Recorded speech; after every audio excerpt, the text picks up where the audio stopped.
So you're probably having an issue with your microwave, and if your microwave is breaking a fuse, I would suggest changing the capacitor. Usually there's some sort of capacitor on there, but what's happening for this one is it just doesn't turn on. And if I open up the door, there's usually some switches that tell it that it's closed, so it won't turn on. So when you're cooking and you open it, it's going to turn off the microwave, right? Well, there's these little switches that determine if the door's open and closed. In this one, it has two. You can see that little switch.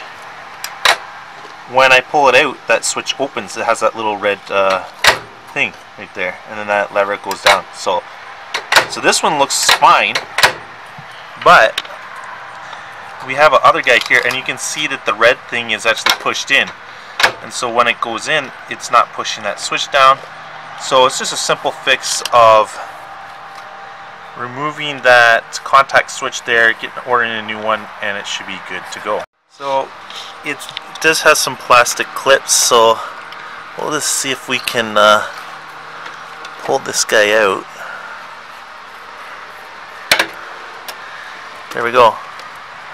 I pulled him out here, and indeed it's a bad switch. Bad? It doesn't come out when I push it.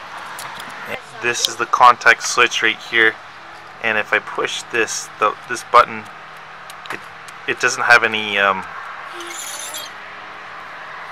good spring in there, so when you push it in, it just stays in. Can we go now? Yep. So you can go on the internet and order. It'll have the data right here. It's 125 volt DC 0.3 amp. You can just put in that code at the top there, microwave switch or whatever, and just get a new one. Alright, so what we can do is we can go on Amazon here and then just type in SZMV16FA-64,